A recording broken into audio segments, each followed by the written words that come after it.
dog is like having a broke best friend who's entitled to like all of your money and time and energy.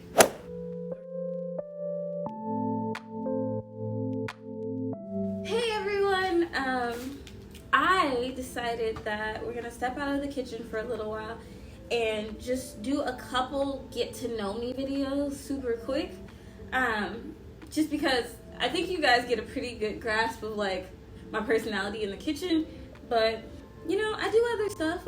I'm a whole person. I don't just cook, as much as y'all want that to be the case.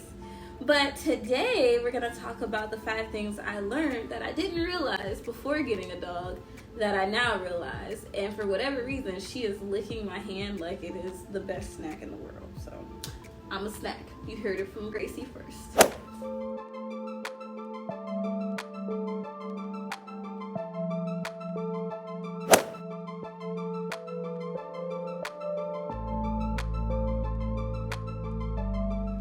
Hey y'all, so I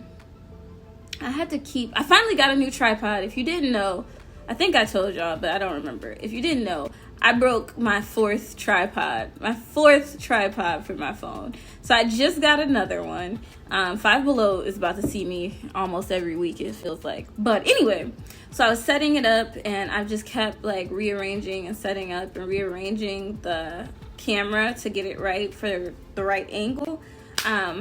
And I'm supposed to be sitting up there on the couch, but I just got tired of moving back and forth. So what's up? Hey, I'll get back up there in a second, but I just wanted to say hi. Today we're gonna be stepping outside of the kitchen, obviously, because I think y'all think all I do is sit in the kitchen and cook and wait for y'all to watch those videos. But no, I'm a whole person, and so I thought it'd be fun to do a few like about me videos.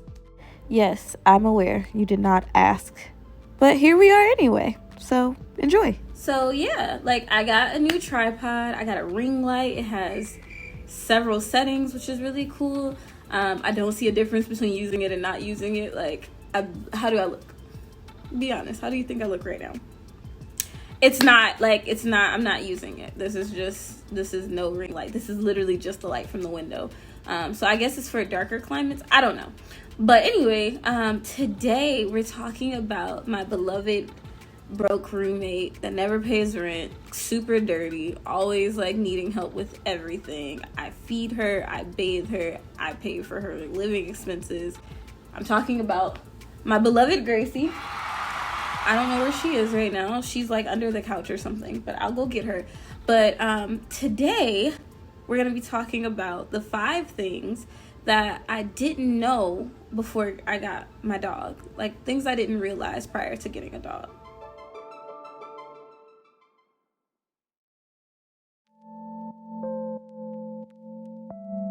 It shouldn't matter.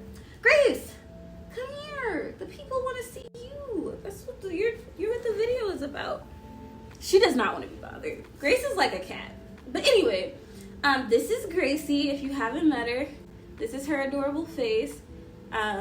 She loves attention, so you might see her again in some other videos, just none of the cooking related ones because she's not all in the kitchen.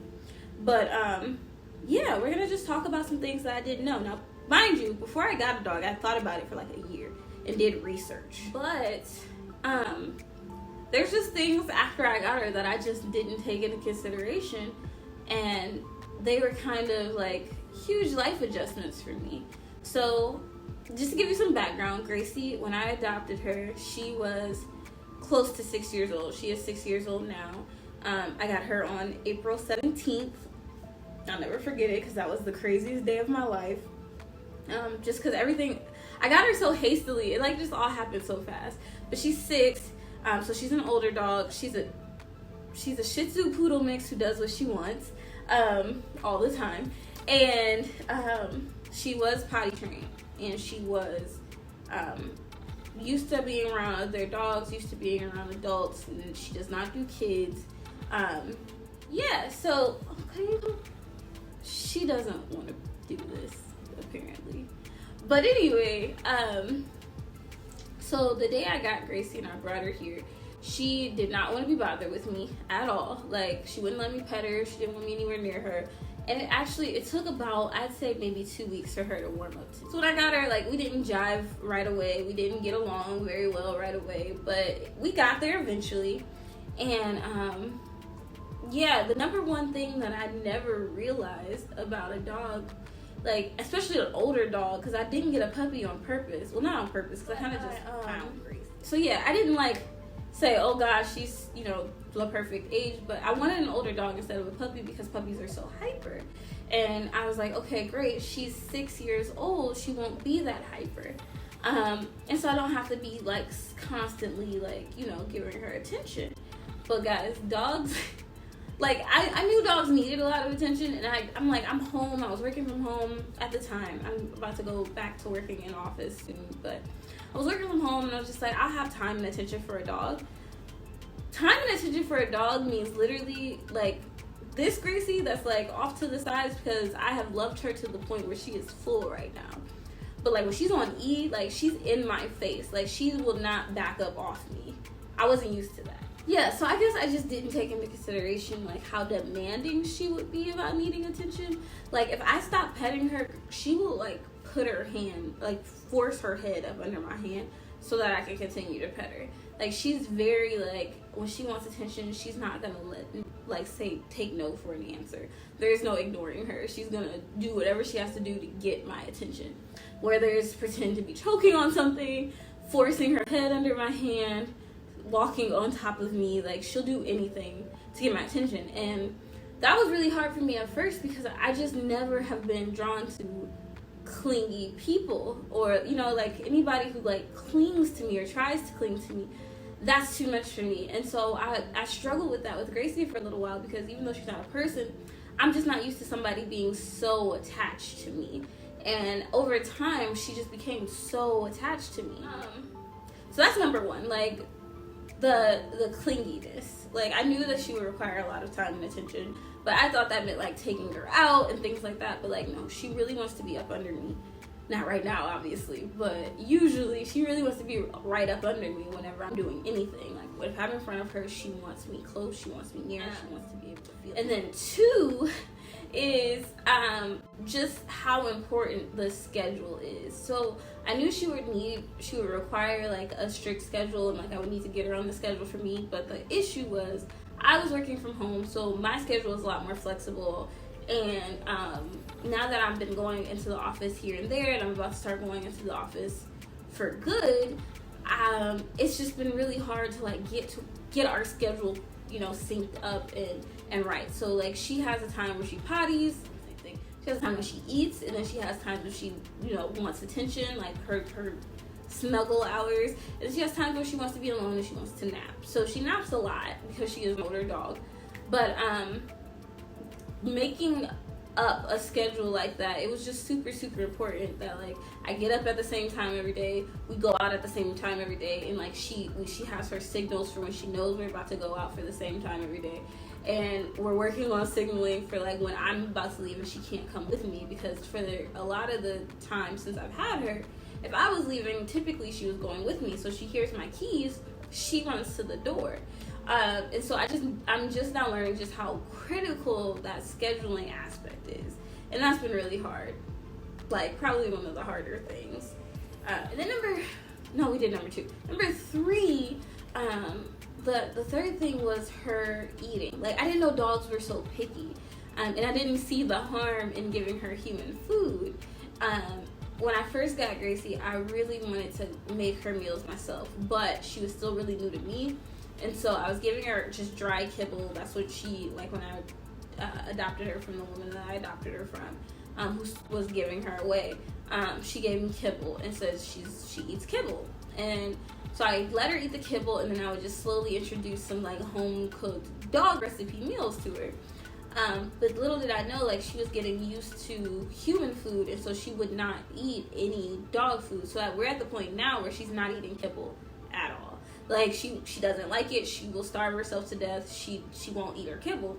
But I've learned that the thing with feeding her human food is that it takes her digestive system a little while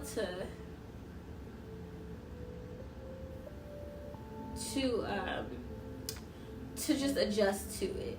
And it wasn't coping for a little while. Like, it's like a lot. You have to really test it and trial and error with it. So, like, I learned that she doesn't like chicken flavored things. She prefers beef flavored things. She likes steak over chicken, but she likes chicken bones. She loves all bones. And she'll eat chicken, like I'll make her chicken legs sometimes and stuff like that, but she prefers red meat over chicken. She doesn't like turkey at all. She won't eat potatoes at all. And like when I say potatoes, like no, I don't give my dog like potatoes often, but like I have potato bread. She loves bread, but she won't eat potato bread. Like she doesn't want her sweet potatoes. Like sweet potatoes are in a lot of dog recipes. And not to get too graphic, basically it was just causing digestive problems. You can infer from there. But so yeah, food and how important food is and how like acidic her stomach is, that has been like probably one of the bigger adjustments for me, because I just thought you could give a dog anything, they would eat it. She's picky, she's particular, and some of the things that she likes I have to tell her no because of how they affect her digestive system. So that's been really crazy. And then number 4, that's where we're at, right? Number 4 is we have to like, so I don't know how to explain this. The biggest adjustment for me was I thought getting a dog was like, and please don't take this the wrong way, I love dogs, I love animals, but I don't know, I thought of it more as like that made my home complete, like it tied in my home, almost like, you know, how the right couch ties in your home, or like the right throw pillows or whatever. And so I just didn't take into consideration how my whole life would be altered around this small dog, you know? So like I have to plan my days, I have to plan my trips, I have to plan, you know, I have to look up stores, are they dog friendly, because I try to take her with me to as many places as possible, because she, you know, I am her companion. And so it's not just leave her at home and let her do her own thing. Like she literally is solely here to see me, be with me, here for me. So I have to take those things into consideration at all times. And that was just hard because I live alone, and I'm grown, 20 something, closer to 30 than I am to 20. And I'm used to just going and coming and going as I please, because I pay all my own bills, I take care of myself, you know what I'm saying? And so it's just been really, really hard for me to just accept that it's not just about me anymore. Like when I'm out for a long time, like if I leave at 8 in the morning, by noon I'm just like, oh man, like Gracie's probably like, where is she? Like what happened to her? Or like if I'm like, oh, I'm gonna go home, I live out of town, my family and everyone lives out of town. If I'm gonna go home, like I have to think about like, oh my gosh, you know, is my mom okay with her staying there? Like, oh, if I'm visiting my grandparents, they don't want a dog in their house, or, you know, I have to take consideration everything that I'm gonna be doing. What if I wanted to, you know, I have to just take into consideration everything that I'm gonna be doing and how that will affect her. Like, okay, like even just something simple like, okay, if I go back home to visit my family, yes, I can bring Gracie with me. My mom is fine with Gracie being in the house, but then it's just like, oh, but you're going to go see your grandparents, and you're going to go to the stores, and you're going to visit other people. So then I'm like, okay, I have to get up in the morning. I have to make sure I walk her. I have to make sure she's fed. I have to make sure that she poops, because if she doesn't, she's going to while I'm not there. I have to make sure she has her anxiety meds, because yes, she does have anxiety. And then like, I have to leave, and then I have to come back and make sure that she's had water. I have to take her out again. I have to make sure that she gets outside for the day and gets her daily exercise. And it's just like I have to plan my day around her. Like I have to make sure I have time for me, time for her, time to do the things I need to do.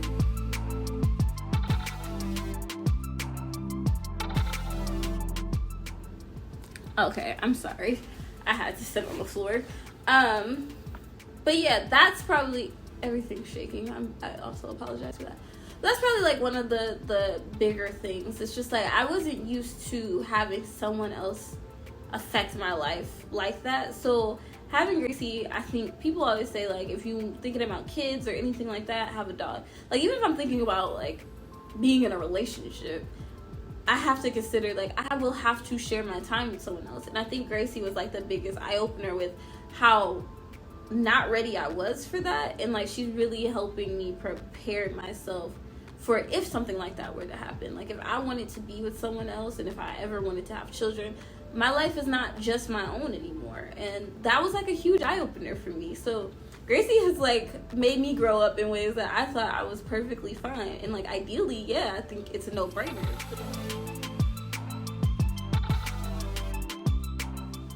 Yeah, number 4 was probably like the biggest one,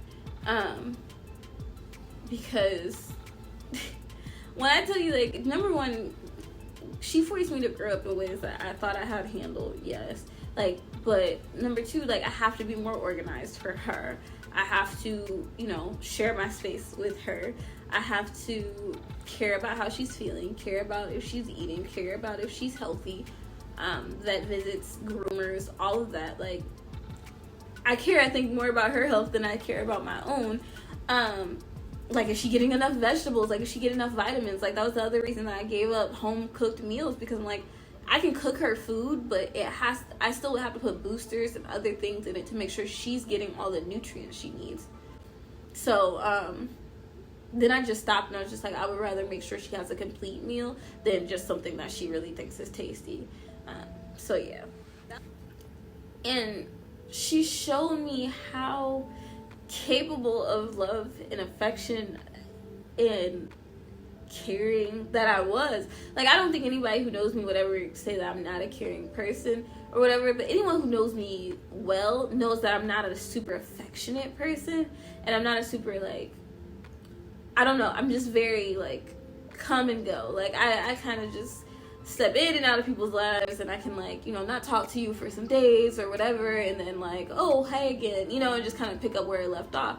But you can't do that when you have a dog. Like, I can't just be like, Gracie, I'm gonna see you in a few days, like, I gotta go do whatever wherever else, and then I'm gonna come back. Like, no, that's not gonna work. She's not trying, like, she'll die. Like, I can't do that. And so number 5, just, she showed me a side of me that I think nobody has ever seen. Because, like, when I first got her, my friends were just like, I can't even believe you have a dog.